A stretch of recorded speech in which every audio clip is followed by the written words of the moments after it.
골다공증 검사는 나이 들면 무조건 받아야 하는 걸까요?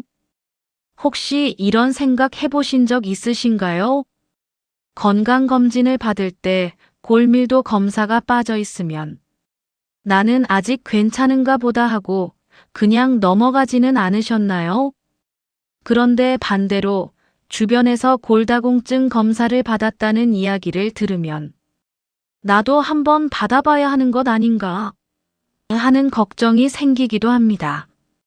특히 골다공증은 무서운 것이 뼈가 약해져도 특별한 통증이나 증상이 없는 경우가 많다는 것입니다.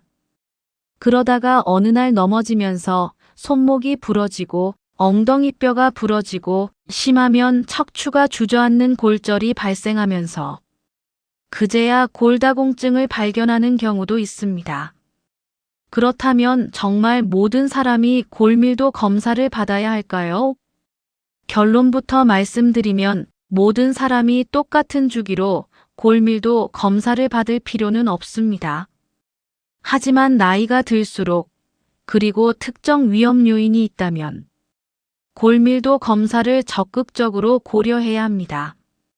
오늘 영상에서는 누가 검사를 받아야 하는지, 국가건강검진에서는 몇 살부터 검사를 해주는지, 남성은 골다공증 검사가 필요 없는지, 그리고 특히 낙상 위험이 있는 분들이 왜 골밀도 검사를 놓치면 안 되는지까지 차근차근 알아보겠습니다. 먼저 골다공증이 무엇인지부터 간단하게 짚어보겠습니다. 골다공증은 뼈의 양이 줄어들고 뼈의 구조가 약해지면서 골절 위험이 높아지는 질환입니다. 중요한 것은 골다공증이 상당히 진행될 때까지 본인이 알아차리기 어렵다는 것입니다. 혈압이 높으면 혈압계로 확인할 수 있고 혈당이 높으면 혈액 검사로 알 수 있습니다. 하지만 뼈가 약해지는 것은 몸으로 바로 느끼기 어렵습니다. 그래서 골다공증은 흔히 조용한 질환이라고도 불립니다. 그렇다면 골다공증은 어떻게 확인할까요? 가장 대표적인 방법이 바로 골밀도 검사입니다. 질병관리청 국가건강정보 포털에서도 골다공증 진단을 위해 골밀도 측정이 중요하다고 설명하고 있으며 임상에서는 DXA, 즉 이중에너지 X선 흡수 계측법이 널리 사용됩니다. 검사 자체는 생각보다 간단합니다. 대부분 누워서 검사를 받으며 허리와 엉덩이 부위의 골밀도를 측정합니다. 그런데 여기서 많은 분들이 궁금해하십니다. 그러면 몇 살부터 받아야 하나요? 우리나라 국가건강검진을 기준으로 보면 2025년부터 중요한 변화가 생겼습니다.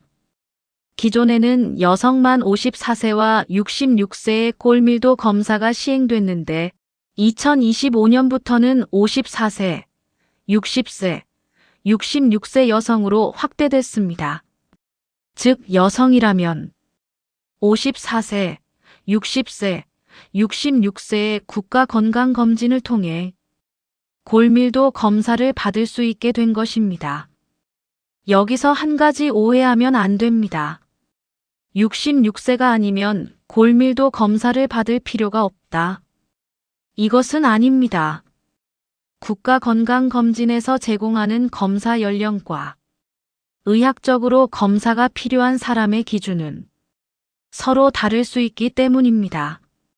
예를 들어 폐경후 여성이라면 골다공증 위험이 높아질 수 있습니다. 또 나이가 많지 않더라도 골다공증 위험 요인이 있다면 검사를 고려할 수 있습니다. 그렇다면 어떤 분들이 특히 주의해야 할까요?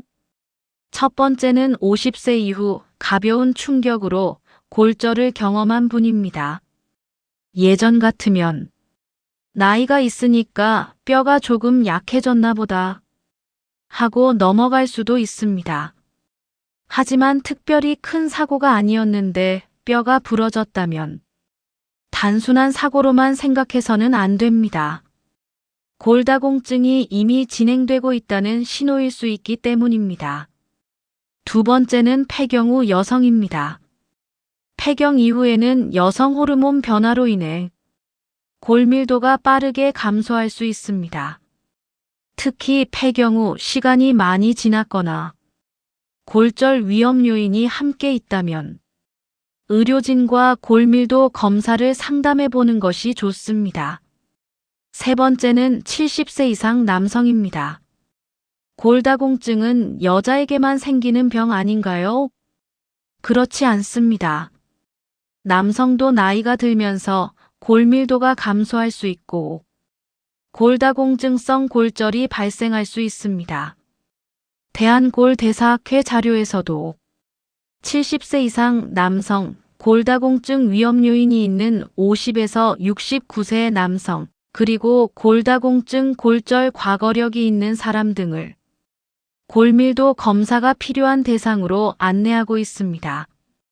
따라서 남성이라고 해서 나는 골다공증과 상관없다고 생각하시면 안 됩니다. 네 번째는 골다공증을 일으킬 수 있는 약물을 장기간 사용하는 분입니다. 대표적으로 스테로이드 계열 약물을 장기간 사용하는 경우 뼈가 약해질 위험이 높아질 수 있습니다. 또 류마티스 관절염과 같은 질환이나 뼈 건강에 영향을 줄 수 있는 다른 질환이 있는 경우에도 검사를 고려할 수 있습니다. 그리고 오늘 낙상 시리즈에서 특히 강조하고 싶은 사람이 있습니다. 바로 자주 넘어지는 분입니다. 넘어지는 건 다리 근력이 약해서 그런 것 아닌가요? 물론 근력과 균형 감각은 매우 중요합니다. 하지만 여기에는 또 하나의 문제가 있습니다. 바로 뼈의 강도입니다. 같은 높이에서 넘어져도 뼈가 튼튼한 사람과 골밀도가 낮은 사람의 결과는 다를 수 있습니다. 한 사람은 단순히 멍이 들고 끝날 수 있지만 다른 사람은 손목이나 고관절, 척추가 골절될 수도 있습니다. 그래서 낙상 예방은 넘어지지 않는 것만으로 끝나는 것이 아닙니다. 넘어졌을 때 골절되지 않도록 뼈를 튼튼하게 관리하는 것까지 함께 생각해야 합니다. 이것이 우리가 지금 낙상과 골다공증을 한 시리즈로 함께 다루는 이유입니다. 그런데 여기서 또 하나 중요한 질문이 있습니다. 골밀도 검사에서 정상이라고 나오면 앞으로 골다공증 걱정은 안 해도 될까요? 그렇지는 않습니다. 골밀도는 현재 뼈의 상태를 평가하는 중요한 지표이지만 골절 위험은 골밀도 하나만으로 결정되는 것이 아닙니다.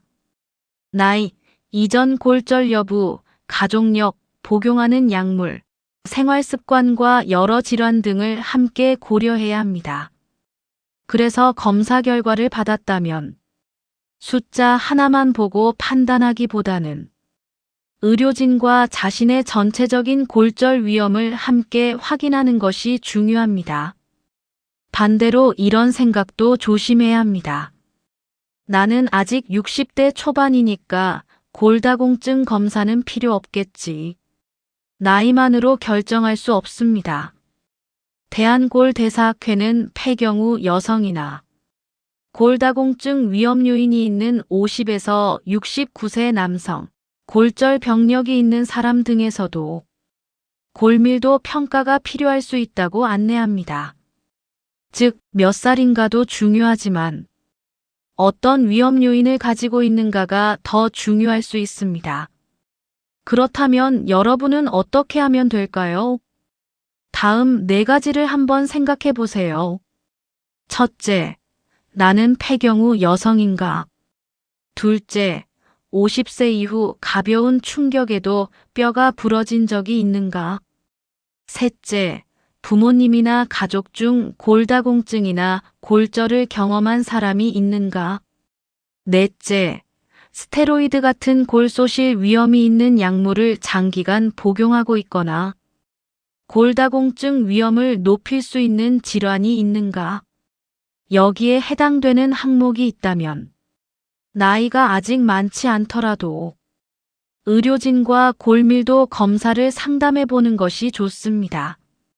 그리고 이미 65세 이상 여성이라면 골밀도 검사를 한 번도 받지 않았다면 검사를 고려해 볼 중요한 시기입니다. 국제적으로도 2025년 미국 예방서비스 특별위원회 USPSTF는 65세 이상 여성의 골다공증 선별 검사를 권고하고 있습니다.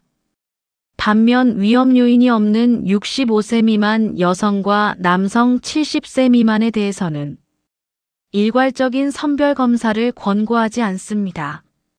이처럼 중요한 것은 모두에게 무조건 검사가 아니라 위험도가 높은 사람을 놓치지 않는 것입니다. 그리고 골밀도 검사는 한 번 받고 끝나는 검사도 아닙니다. 처음 검사 결과와 현재의 건강 상태, 골절 위험도, 치료 여부 등에 따라 추적 검사 시기는 달라질 수 있습니다. 따라서 인터넷에서 몇 년마다 무조건 받아야 한다는 식으로 정해진 숫자만 따르기보다는 검사 결과와 개인의 위험 요인을 바탕으로 의료진과 다음 검사 시기를 결정하는 것이 좋습니다. 오늘 내용을 한 문장으로 정리하면 이렇습니다.